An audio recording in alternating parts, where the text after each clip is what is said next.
পহেলা ফাল্গুন ও বিশ্ব ভালোবাসা দিবসের খবর জানবো। যুক্ত হব ঢাকা বিশ্ববিদ্যালয় এলাকায়, সেখানে আছেন সহকর্মী তুবাইশি বুশরা। বুশরা, শুনতে পাচ্ছেন নিশ্চয়ই, আপনাকে পহেলা ফাল্গুন ও বিশ্ব ভালোবাসা দিবসের শুভেচ্ছা। ঢাকা বিশ্ববিদ্যালয়ে যে এলাকা, সেখানে পহেলা ফাল্গুন এবং বিশ্ব ভালোবাসা দিবসের আজকে কেমন আসলে পরিস্থিতি দেখছেন? মানুষজন আসলে কেমন, সেখানে আয়োজন কেমন হচ্ছে? ওখানে কোনো আয়োজন আছে কিনা, কি কি আয়োজন আজ সারাদিন জুড়ে আছে জানাবেন।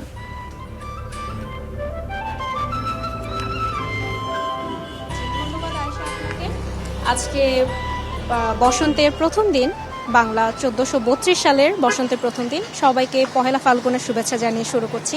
সেই সাথে আজকে বিশ্ব ভালোবাসা দিবস এবং আরও একটি দিবস কিন্তু আজকে আছে, সুন্দরবন দিবস। তো এই মুহূর্তে আমি আছি শাহবাগ এলাকায়।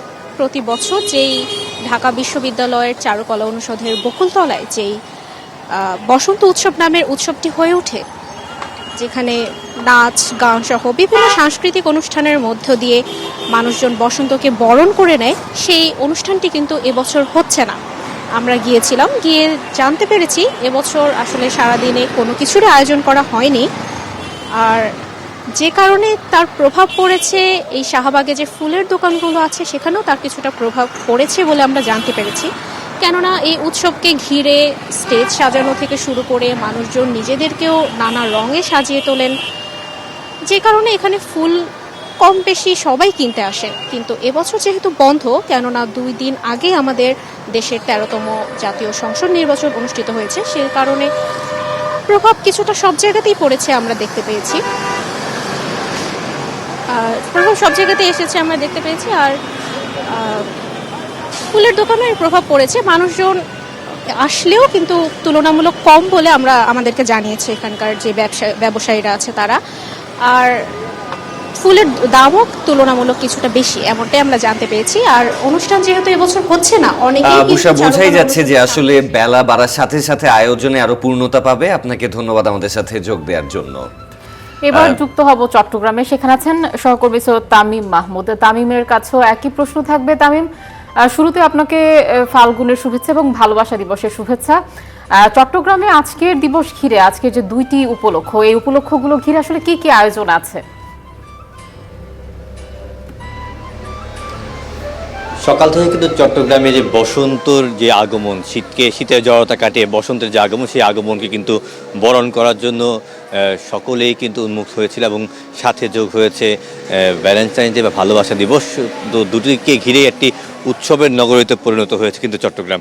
আমরা এই মুহূর্তে আছি চট্টগ্রামের শহীদ ওয়াসিম পার্কে, যেখানে বোধন আবৃত্তি সংস্কৃতির আয়োজনে চলছে বসন্ত উৎসব। নিবিড় অন্তরণ বসন্ত এলো প্রাণে, এই স্লোগানে তারা কিন্তু এই উৎসবটি পালন করছে এবং এই উৎসবকে ঘিরে কিন্তু একটি অন্যরকম আবহ তৈরি হয়েছে চট্টগ্রামের পুরো বন্দরনগরী জুড়ে। শুধু এই একটি উৎসবকে ঘিরে কিন্তু চট্টগ্রাম বন্দরনগরী কিন্তু সবসময় দেখে থাকে যে এই উৎসবটি হবে প্রাণের যে উৎসব।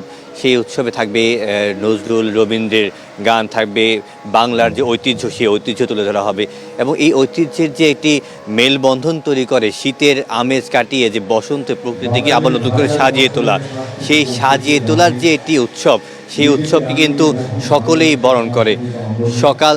সকাল থেকে কিন্তু চট্টগ্রামের এই উৎসবের মাধ্যমে গান এবং আবৃত্তির মাধ্যমে কিন্তু সকালে এই উৎসব শুরু হয় এবং এই উৎসবের মাধ্যমে যে একটি বার্তা দেওয়া হয় যে নব আনন্দে জাগো। সেই শুধু প্রকৃতি না, মানুষের মধ্যে যে নব আনন্দ, এটি জাগরণ তৈরি হয়, সেই জাগরণের মাধ্যমে যে মানুষ নতুন করে আবিষ্কার করতে পারে, সেটাই কিন্তু প্রকাশ করা হচ্ছে এই বসন্ত উৎসবের মাধ্যমে। চট্টগ্রামে ওয়াসিম পার্ক থেকে এই ছিল আমার কাছে সবশেষ সংবাদ। তামিম, আপনাকে ধন্যবাদ।